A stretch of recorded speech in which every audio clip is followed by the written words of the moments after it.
شروع کرتا ہوں اللہ کے نام سے جو بڑا مہربان نہایت رحم کرنے والا ہے۔ السلام علیکم دوستو، welcome on S G A stories. پرانے وقتوں کی بات ہے کہ چین کے ایک شہر سے دو فرشتوں کا گزر ہوا۔ راستے میں رات پڑ گئی، اس لیے انہوں نے وہیں قیام کا ارادہ کیا اور ایک امیر آدمی کے دروازے پر دستک دی۔ وہ امیر آدمی نہایت بد اخلاق اور کنجوس تھا۔ اس نے رات ٹھہرنے کی اجازت تو دے دی، لیکن ان کو اپنے عالی شان مہمان خانے میں ٹھہرانے کے بجائے نیچے تہہ خانے میں ٹھہرایا، جو بہت ٹھنڈا، تاریک اور بدبودار تھا۔ گو کہ وہ جگہ ان کے شایان شان نہیں تھی، لیکن مجبوراً وہ ٹھنڈے اور سخت فرش پر لیٹ گئے۔ بزرگ فرشتے کو نیند نہیں آ رہی تھی۔ اس نے کروٹ لی تو نظر سامنے دیوار پر پڑی۔ اس نے دیکھا دیوار میں ایک سوراخ ہے۔ وہ فوراً اٹھا اور دیوار کی مرمت شروع کر دی۔ تھوڑی کوشش اور محنت سے وہ دیوار کے سوراخ کو بند کرنے میں کامیاب ہو گیا۔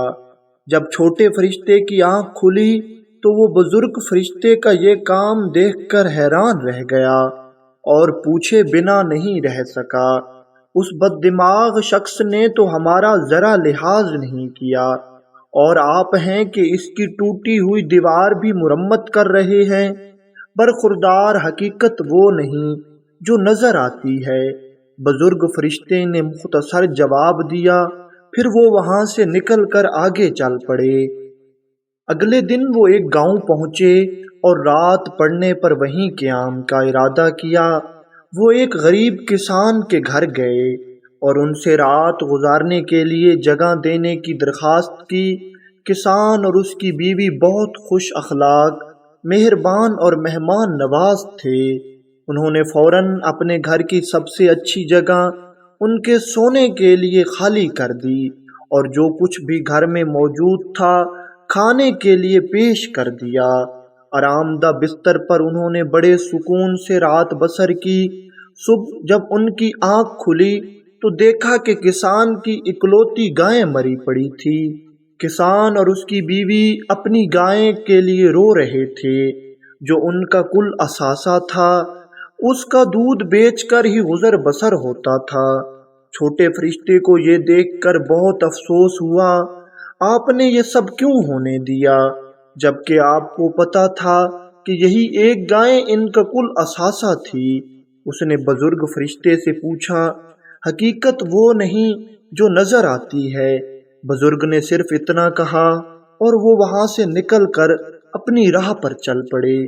بتائیے آپ نے ایسا کیوں کیا؟ پہلا شخص جس کے پاس ہم ٹھہرے تھے وہ بہت امیر تھا، پھر بھی آپ نے اس کی مدد کی اور اس کی ٹوٹی دیوار بنا دی، جبکہ یہ کسان غریب تھا اور گائے کے علاوہ ان کا کوئی اور آسرا نہ تھا۔ اس نے اپنا سب کچھ ہمارے لیے پیش کر دیا، پھر بھی آپ نے اس کی گائے کو مر جانے دیا۔ چھوٹے فرشتے نے راستے میں پھر احتجاج کیا، حقیقت وہ نہیں جو نظر آتی ہے۔ برخوردار، جب ہم امیر آدمی کے گھر ٹھہرے تھے تو میں نے دیکھا تھا کہ تہہ خانے کی دیوار میں خزانہ دفن تھا، جو سوراخ سے ظاہر ہو رہا تھا اور باہر آ سکتا تھا۔ سوچو اگر امیر آدمی کو وہ خزانہ مل جاتا تو وہ اور زیادہ بد دماغ ہو جاتا، اس لیے میں نے اس خزانے کا منہ بند کیا۔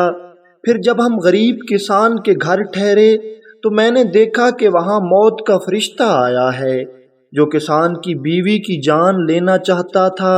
میں نے اس سے التجا کی کہ وہ کسان کی بیوی کے بدلے اس کی گائے کی جان لے لے، کیونکہ کسان اپنی بیوی سے بہت محبت کرتا ہے اور وہ اس کے ہر کام میں مدد کرتی ہے۔ اس طرح میں نے کسان کو زیادہ بڑے صدمے سے بچایا ہے۔ یہ حقیقت ہے کہ اکثر ہم جو دیکھ رہے ہوتے ہیں وہ ویسا نہیں ہوتا۔ نظر بھی دھوکہ دے جاتی ہے۔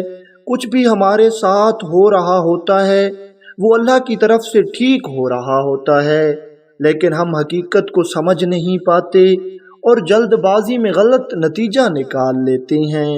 اگر ہم اس مقام پر تھوڑا سا صبر کر لیں تو ہمارا ہی فائدہ ہوتا ہے۔ کیونکہ حقیقت خود بخود سامنے آ جاتی ہے۔